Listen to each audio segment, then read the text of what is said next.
BRS హయాంలో చేసిన అప్పులపై మాజీ సీఎం కేసీఆర్ మాట్లాడాలని సవాల్ విసిరారు డిప్యూటీ సీఎం భట్టి విక్రమార్క. మేం చెప్పినవన్నీ అప్పులు కావని కేసీఆర్ చెప్పగలరా అని ప్రశ్నించారు.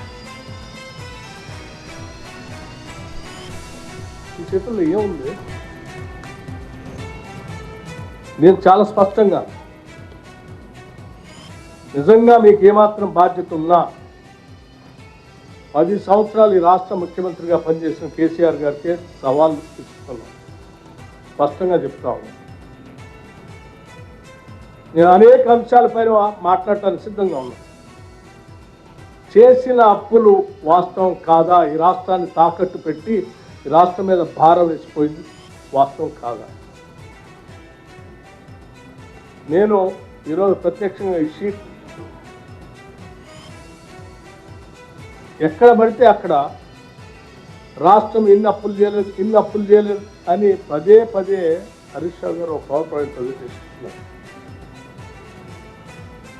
ఈ అప్పులన్నీ ఎవరు చేశారు? 2014 నుంచి 2023 వరకు మీరే కదా. బీఆర్ఎస్ హయాంలో చేసిన అప్పు 8 లక్షల కోట్లకు పైగానే అన్నారు భట్టి విక్రమార్క. దీనిపై ప్రభుత్వం దగ్గర అన్ని లెక్కలు ఉన్నాయన్నారు. ఇవన్నీ ఈరోజు లెక్కలు ఉన్నాయి కదా.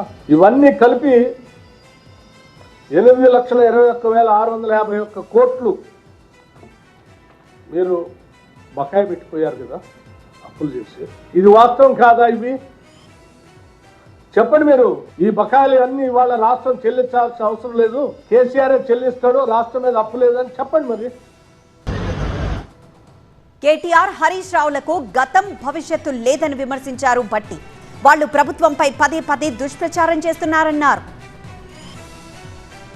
పదే ఎక్కువ అప్పుల గురించి రోజు మాట్లాడితే రాష్ట్ర పరువు ప్రతిష్టకి ఇబ్బంది అవుతుందనే ఆలోచనతో వాస్తవాలన్నీ తగ్గించుకుంటుంది.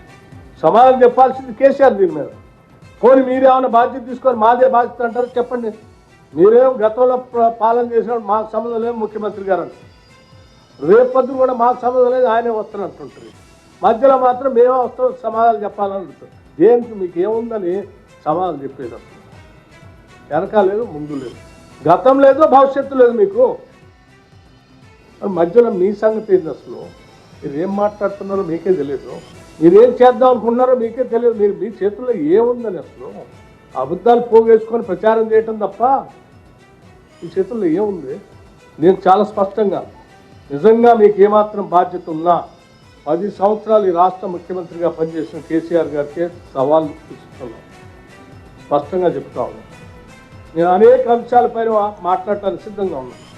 చేసిన అప్పులు వాస్తవం కాదా? ఈ రాష్ట్రాన్ని తాకట్టు పెట్టి ఈ రాష్ట్రం మీద భారం వేసిపోయింది వాస్తవం కాదా?